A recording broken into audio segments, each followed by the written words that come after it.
morning, guys. It is Thursday, May 22nd, and we are just about 5.5 weeks out, and it is 4:15 in the morning right now.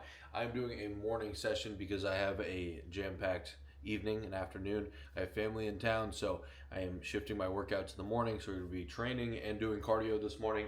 Right now, I'm just doing my little morning routine.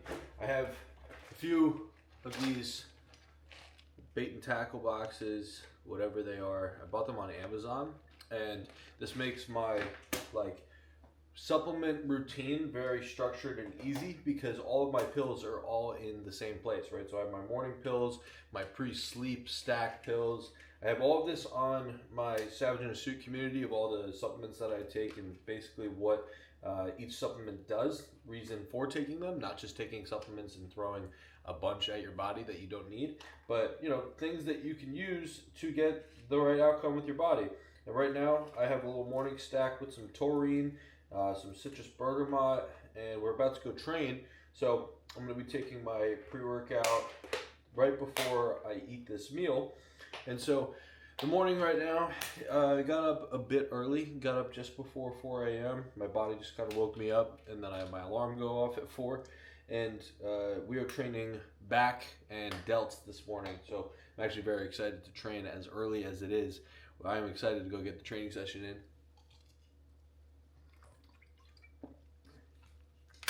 It was like 9 pills all at once. All right, so we got cream of rice for our first meal, our pre-workout meal. And I usually like to make it the night before if I'm gonna eat it first thing. So I got it frozen in the freezer, and I'm gonna show you guys how we dress it up to be eaten. So the first thing I'm gonna do is get it into the microwave just to warm it up. We are going to do 90 seconds. Now the reason that we warm it back up is because we want it to be edible. It's rock solid right now. But when it's cold, the texture of cream of rice is just, I don't know, a lot better. Something about having cold cream of rice, like frozen cream of rice, each bite just tastes a little bit better. Maybe you taste the protein powder a little bit better because you're not fighting how hot it is. But this is how I like to enjoy cream of rice. But we got a couple things that we're gonna add in there. We have peanut butter and frozen blueberries. I'm actually going to use a blueberry mix. I'm going to use some raspberries and blackberries because I just enjoy it more.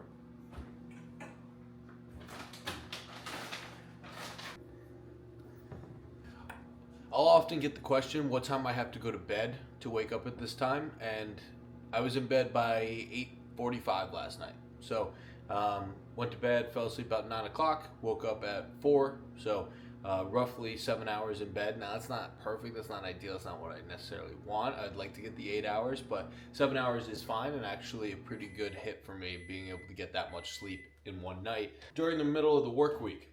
All right, so we got our cream of rice, and as you can tell, it's still frozen, but punch a spoon through it and we get some movement. So we can tell that we're in a good spot here for this to be edible. Now, I'm going to first add my frozen blueberries.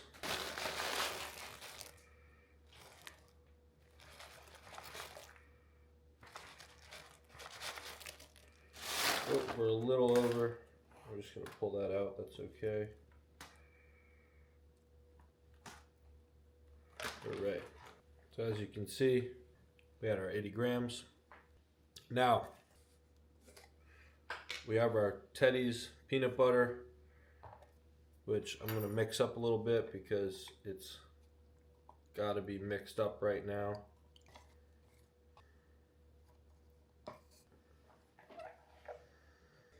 So because the peanut butter is difficult to put back into the peanut butter jar once it's already been put into the bowl, I'm going to measure out 20 grams from here by removing and then allowing the excess to drip back. So now you see I have a negative 18. I'm gonna take another scoop and just wait. Allow it to drip back in. So now I'm at 22, 21, 20, and there you go. Now, I can just drizzle this on top and I know I won't be over on my peanut butter, which is so easy to go over on. All right, so the last piece I got here is I got my pink Himalayan sea salt. Now, we want to salt our meals so that we can get good pumps in the gym. And I have a teaspoon counter here, I'm doing about 1/3 teaspoon pre-workout, where usually every meal is a 1/4 teaspoon. I try to keep my salt as consistent as possible, but I over salt my pre-workout meal just by jumping from 1/4 to 1/3. Putting that pink Himalayan salt makes a huge difference on both taste, but also on how your workouts are going to feel, because that sodium is going to help you retain all of the water that you're drinking into the muscle. And so while you're getting the workout in, you won't be depleting water as fast, because the sodium will help you to put the water into the muscle and keep a pump.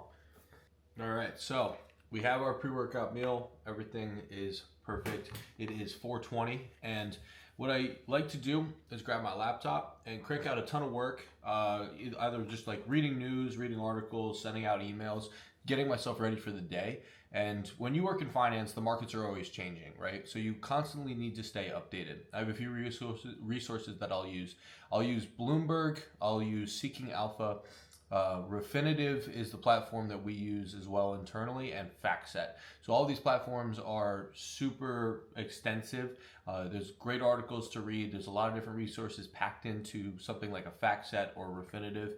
And these products are something that you can use on a day-to-day basis. They have mobile apps where you can just keep getting updates throughout the day. And so when it's early morning and things have changed at night, and especially in a world right now where there's a lot of policy changes that are at play, there's a lot going on internationally and geopolitically with other markets and energy. I want to be aware of these things because they do affect the market. And so if you're looking to get into investing, or you're looking to get into the financial markets and have a career in finance, you need to get really used to waking up and reading the news and making that a practice. So I always tell people to start with read the Wall Street Journal app, basically front to back. So every article, try to get through it as fast as possible. Look to try and beat the Wall Street Journal, or not beat it, but look to try and finish the Wall Street Journal in 40 minutes. And if you can do that, it's a pretty good pace. And at some point, you'll realize what articles are going to be the most impactful and which parts of the Wall Street Journal are probably more fluff. You need to get really good at skimming and extracting the most impactful information when you're doing your reading in the morning. Because if you're wasting time reading word for word everything that goes into the Wall Street Journal, you're going to spend a lot of time reading a lot of fluff. That's just going to be super wasteful. So I try to keep this very efficient. In about the next 15-20 minutes, I should have this meal done, and I should have the Wall Street Journal read, and any other articles that I think are impactful, I try to send back to myself so I can retain them, right? So I go back and look at my phone and see what articles did I like, what articles did I want to talk about later on in the day, and then that keeps my retention high. Now, we are going to head out to the gym in 20 minutes, so I'm going to eat this meal up and see you guys over there.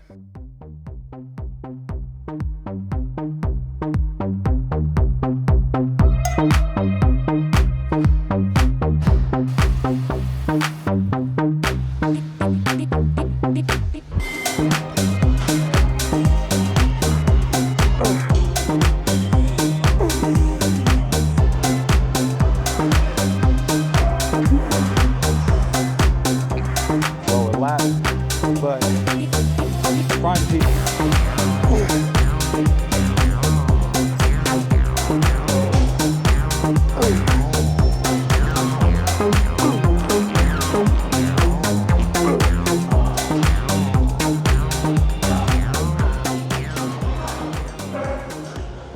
something I try to keep in mind while I'm training is keeping my control of my breath.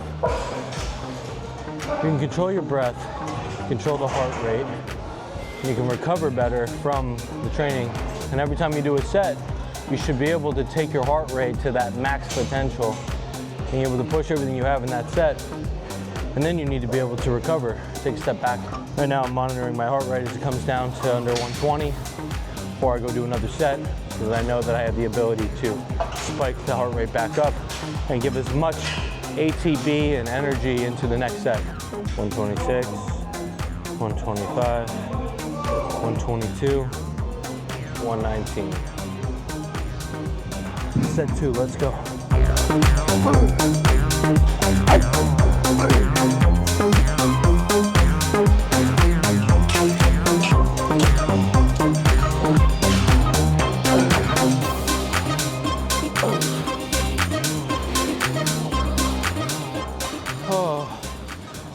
This session is so good because you get to move from movement to movement in a top-down movement, right? So I go from pull downs where I'm pumping blood into my upper back to a row where I'm pumping blood in my lower lat, and then to a shoulder movement where my back and my upper back are pumped, and now my delts, I'm getting a lot of blood flow. I already had great range of motion from doing the overhead movements.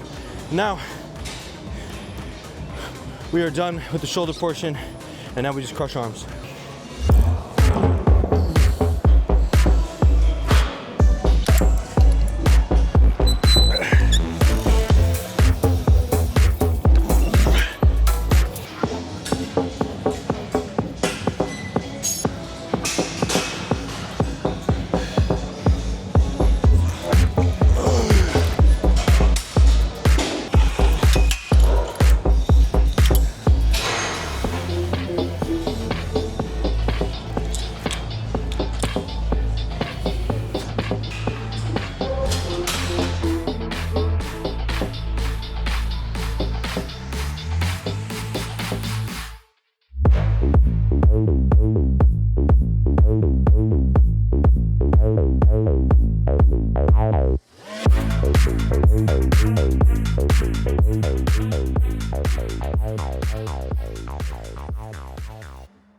Oh!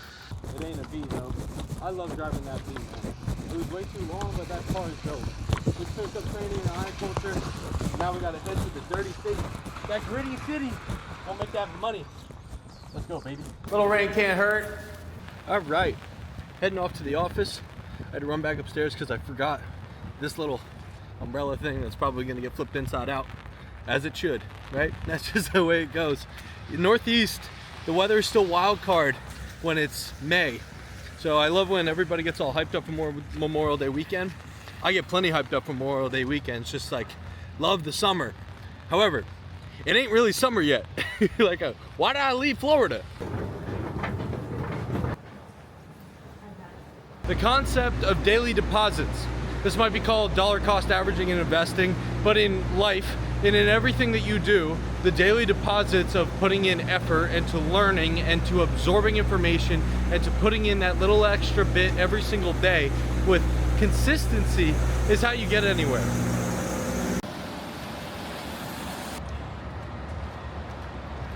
All right, we're walking into the office. Something I always like to think about is time of efficiency, right? Most people don't believe that they have enough time, but we really just piss so much time away doing bullshit, scrolling. And over the last 20 minutes since I've been walking, I've been listening to Seeking Alpha, listening to different podcasts, financial news, and CNBC, trying to do a little digest before I get into the office. You can make the time. It's just about how you choose to spend it.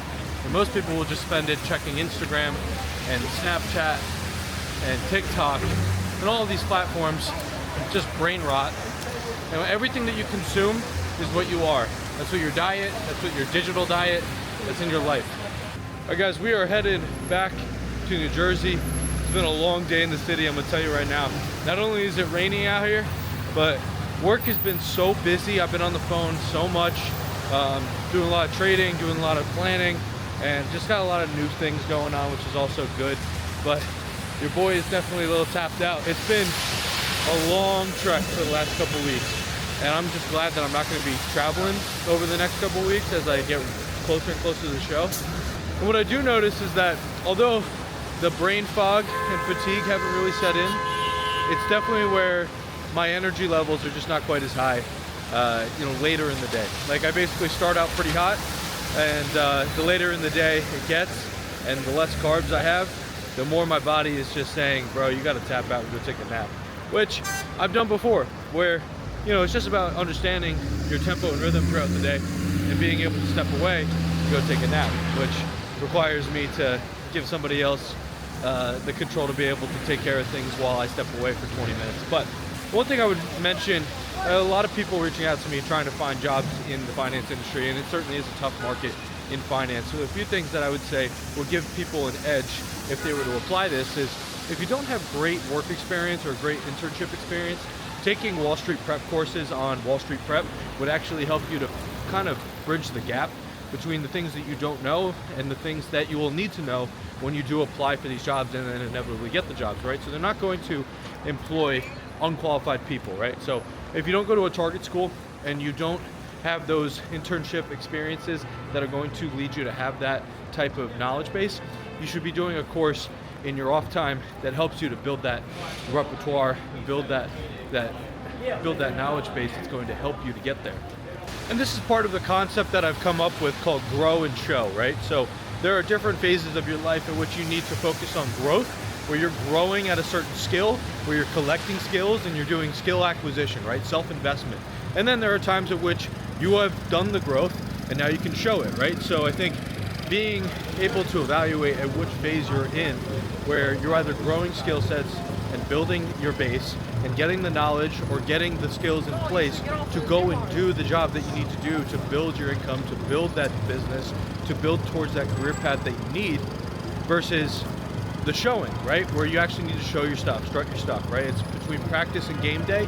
If you're in practice phase, that's fine. You just need to be very calculated about what your practice regimen is, right? And I think that's the main thing that most people don't understand, is that you don't need to show if you don't have anything to show for. You need to grow if you can't show anything, right? And so if you're not getting to where you want to be in life in general in so many different areas, this is probably a growth period for you. This is where self-investment becomes vital and important. Don't worry about income as much as you worry about investment in yourself. And that's where you're going to see the most amount of growth, and likely where you're going to create the best outcomes for your career, where you create a fruitful income and the ability to stabilize yourself and actually build a life that you deserve. Now here's something directly applicable to my career that I'm actually going to be growing in this year. So I'm looking to get my certified exit planning certification, because that's going to help me with sale of business. And my managing director is a certified exit planner, and basically the opportunities that we have on the table and the work that I am doing means that I need to have this certification to help me to better understand what it is that we're actually doing all the time, and also use it as a marketing tool. So right now I understand that it is a show period. Right now we are doing the work, but the growth will come if I do get that certification, right? That's going to unlock the next level of opportunities that we have on the table for me. And so understanding that there are different phases, right? Right now we are on the show phase, right? We have other things that we are doing, and at this point we need to do the showing. We need to go out there and have game day. But there's going to be a phase in which that slows down and we have a little bit of a lull and my life stops being so crazy. I'm not competing. There's not a lot else going on. That's where I rotate my focus to the growth mode, where I go pick up that certification. And so you need to view your own life similarly, where you understand the grow versus the show. All right, here's vulnerability and the reality of prep brain. I forgot my wallet back on my desk. And so now I have a guy on my team who's grabbing the wallet for me and bringing it down to me. This is certainly one of the things that, first off, I always say it, if my head wasn't attached to my neck, I'd forget that too.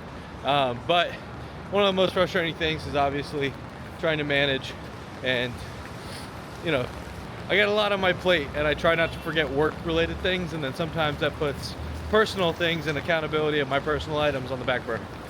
So if you decide that you want to do a prep for a bodybuilding show, understand and don't get pissed off. You will do this regardless. People forget stuff all the time, with or without bodybuilding, with or without a prep. And it's just a little bit more frequent that it happens when you are in a dieting phase where you're super low carb and your brain just don't got the juice. So I laugh it off and understand that these things will happen, and I may or may not be able to control all of them. I just try not to beat myself up over it. Just learn from my mistakes. Phone, keys, wallet, baby. Phone, keys, wallet. We all know it. I gotta do it. All right, my wallet is acquired, but I'm out of gas. I'm gonna put you guys away because my battery's dying, and I think that means both my battery of my camera and the battery of my brain. But I appreciate you guys for watching. If you haven't already, please subscribe, and remember, embrace the chase, baby. I'll catch you guys in the next one. Peace.